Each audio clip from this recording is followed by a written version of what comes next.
सभी को नमस्कार। मैं आपके साथ अमन। जिस तरीके से मीडिया वाले घुसपैठियों की खबर दिखाते हैं कि ये इसने 5 साल पहले घुसपैठ की, इसने 6 साल पहले, 7 साल पहले, यानी कि नरेंद्र मोदी जी की सरकार में घुसपैठियों के वो बहुत दिखा रहे हैं। पश्चिम बंगाल में जब वोटर लिस्ट का मुद्दा चल रहा है, चुनाव आयोग निरीक्षण कर रहा है कि कौन घुसपैठिया है, कौन नहीं, कौन असली वोटर है, कौन ममता बनर्जी के घुसपैठिए वोटर है, बांग्लादेशी, जिन्हें भारतीय जनता पार्टी कहती है। तो उसी के संदर्भ में एक बात कि जब न्यूज चैनल दिखा रहे हैं, जिसमें न्यूज 18 इंडिया हो या और भी चैनल्स हैं, वो दिखाते हैं अपने चैनल पे, बोल माइक ले लेके उनके सामने कहते हैं ये घुसपैठिया में आया था 4 साल पहले बांग्लादेश में, ये करने 5 साल पहले, 6 साल पहले। और फिर भाजपा वाले तो हैं ही घुसपैठी आ रहे हैं। और इसी में गृह मंत्री अमित शाह तो चाहते हैं घुसपैठी भारत से निकले, ऐसा बार बार कहते हैं। लेकिन इसमें एक चीज और एक बात, एक तर्क मीडिया वालों के दिमाग में नहीं घुसता है, या वो घुसाना नहीं चाहते, क्योंकि उनकी जेब में सरकार के दिए हुए नोट घुसे हुए हैं, या अमित शाह की धमकी कि कुछ किया तो ईडी सीबीआई सब भेज दूंगा, बचोगे नहीं, कहाँ जाओगे हमसे बच के। लेकिन यहां पर जो बात उठनी चाहिए कि अगर किसी ने 5 साल पहले यानी नरेंद्र मोदी की सरकार में घुसपैठ की और अमित शाह जब गृह मंत्री रहे उस कालखंड में घुसपैठ ही आप बता रहे हैं, जो भारत की सीमा में घुस रहे हैं बांग्लादेश के लोग या अन्य रोहिंग्या वगैरह, तो बॉर्डर की सिक्योरिटी में ये लापरवाही नहीं है तो क्या है? या इसमें एक और एंगल है कि क्या भारत की बीएसएफ यानी बॉर्डर सिक्योरिटी फोर्स रिश्वत ले रही है? हाँ, मैं ये सोच समझ कह रहा हूं, क्या भारत की सेना यानी बॉर्डर सिक्योरिटी फोर्स जो पश्चिम बंगाल में भारत बांग्लादेश सीमा पर तैनात है, क्या वो रिश्वत ले रही है इन घुसपैठियों से? या ये रिश्वत सेना तो नहीं ले सकती, इनडायरेक्टली या डायरेक्टली ये रिश्वत भारत के गृह मंत्री अमित शाह तो नहीं ले रहे हैं बीएसएफ की आड़ में? हो सकता है, क्यों नहीं। भारतीय जनता पार्टी इतने कार्यालय बनवा रही है, पता नहीं पैसा यही वाला लगवा रही हो, ऐसी प्रबल आशंका है इसका। क्योंकि ये सवाल उठना चाहिए, ये सवाल उठना चाहिए, क्योंकि अगर बीएसएफ के होते हुए बीएसएफ की जिम्मेदारी सेंट्रल गवर्नमेंट की है, नरेंद्र मोदी जी की सरकार की है, गृह मंत्री अमित शाह की जिम्मेदारी है बॉर्डर की सिक्योरिटी हो, ये जिम्मेदारी ममता बनर्जी की या किसी और राज्य सरकार की तो नहीं है, तो उनपे तो आरोप लगाया नहीं जा सकता। तो घुसपैठ जिसको कहते हैं, बांग्लादेश में मुद्रा चलती टका, तो 500 टका, 600 टका, 1000 टका, 100 टका में कौन बिक रहा है? क्या गृह मंत्री अमित शाह बिक रहे हैं कि हाँ 100 टका दो, मैं तुम्हें भारत में घुसपैठ कराऊंगा और फिर भारत में वोटिंग टाइम पे मुद्दा बनाने के लिए हल्ला भी मचाऊंगा?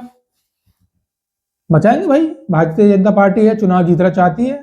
और ये तो, लेकिन ये जो मीडिया वाले हैं इनका दिमाग नहीं चलता, या चलाना नहीं चाहते, ये गलत चीज बता रहे हैं घुसपैठ के संबंध में। अगर घुसपैठ हो रही है, भारत और बांग्लादेश की जो सीमा लगती है जमीन से कितनी, 4096 किलोमीटर, 4096 किलोमीटर की सीमा लगती है। जो नरेंद्र मोदी कहा करते थे कि हम पूरी सीमा पर बाड़ाबंदी करवाएंगे, दीवार बनवाएंगे, नाकाबंदी करवाएंगे, वो दावे कहां गए?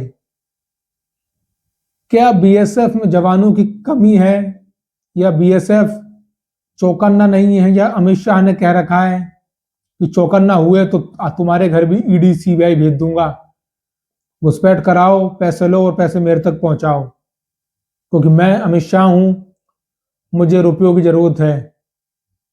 हो सकता है कहीं विदेश में खाता खुलवा रखा हो अमित शाह ने, इसकी संभावना है। मैं ये नहीं कह रहा ये पूरी तरीके से सत्य है, लेकिन घुसपैठ में अगर सेना के रहते हुए, और सेना किसके अधीन आती है? सेना गृह मंत्रालय के अधीन आती है, और गृह मंत्रालय के अभी मंत्री यानी गृह मंत्री हैं अमित शाह, अगर उनके रहते हुए घुसपैठ हो रही है, बांग्लादेशी घुसपैठ कर रहे हैं, तो ये कैसे संभव है बिना मिली भगत के?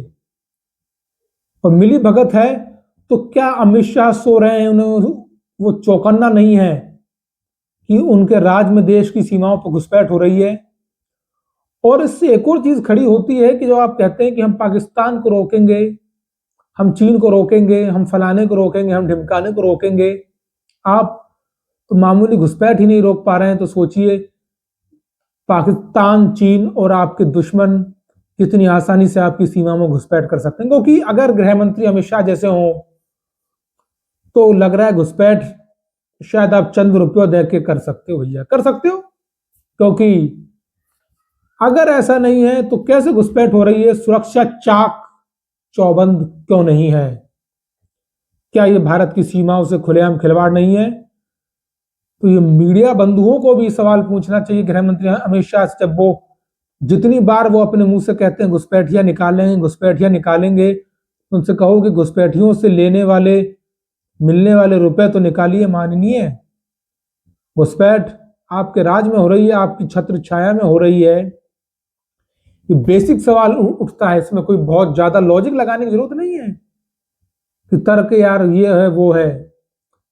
जाहिर सी बात है, अगर किसी आदमी के सर पर चौकीदार नियुक्त करने की जिम्मेदारी है, घर में आप एक एग्जाम्पल के लिए भी लिख लीजिए कि हाँ कि साहब घर में चौकीदार नियुक्त करने की जिम्मेदारी घर के हेड दादाजी की या पिताजी की है, सारी पावर है, उन्होंने भाई चौकीदार नियुक्त दिए कर, फिर कोई घर में घुस आया और वो कह रहे हैं कि वो सामान ले गया चोरी करके, ये हो गया फलाना हो गया। तो जब चौकीदार नियुक्ति की जिम्मेदारी आपकी, तो आदमी कैसे घुसा जा रहा है, कैसे चोरी हो रही है? जिम्मेदारी अमित शाह की और ठीकरा फोड़ा जा रहा है राज्य सरकारों पर। और मीडिया कितना बचाव करता है। मीडिया ये नहीं कि कहता कि यार आप गृह मंत्री हो, देश की सुरक्षा की जिम्मेदारी आपकी है या ममता बनर्जी की। इस बारे में आप लोगों की क्या राय है मुझे बताइए कमेंट्स में, क्योंकि जनता की राय जरूरी है। ये पहलू जरूर देखिए, क्योंकि किसी को भी कोसने से पहले निवारण से अधिक कारण पर जोर दीजिए। बांग्लादेशी घुसपैठियों को भारत से बाहर निकालना निवारण तो है, लेकिन कारण पे जोर दीजिए कि वो किसकी शय से, किसके इशारे पर, किसको रिश्वत देकर, किसकी लापरवाही से, किसकी असावधानी से भारत की सीमाओं में घुसपैठ कर रहे हैं, या केवल चुनाव के समय वोटर लिस्ट में छेड़छाड़ करने के लिए भारतीय जनता पार्टी को, गृह मंत्री अमित शाह को घुसपैठिए याद आते हैं। इसी के साथ इस बातचीत में इतना ही। जय हिंद, जय भारत।